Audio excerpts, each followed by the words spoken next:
President Donald Trump announced on November 9 that he plans to distribute $2,000 payments to most Americans using revenue generated from his administration's tariffs. Trump stated on social media that the United States is collecting trillions of dollars from tariffs and claimed the revenue would eventually help reduce the national debt, which he estimated at $37 trillion.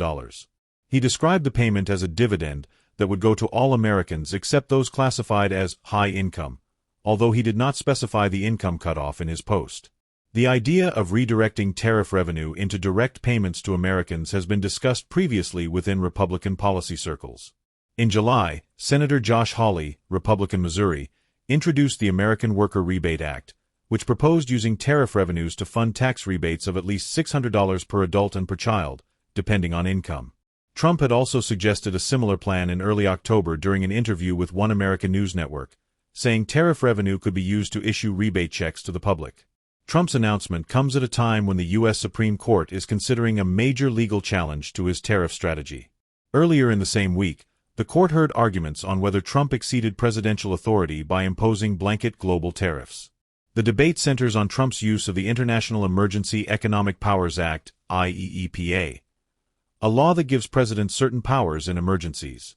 However, the Constitution explicitly gives Congress, not the president, the authority to levy tariffs.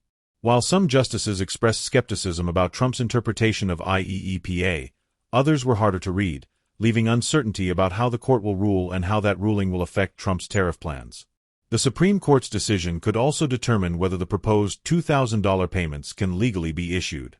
Treasury Secretary Scott Bessent said in September that if the court upholds a lower court ruling blocking part of Trump's tariffs, the administration may have to refund about half the tariffs already collected, which he described as harmful to federal finances.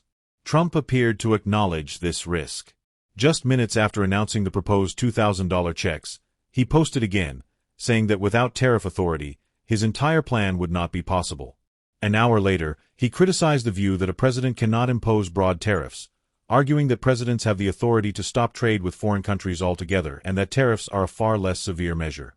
According to Treasury data, the administration collected $195 billion in customs duties during the first 3 quarters of 2025.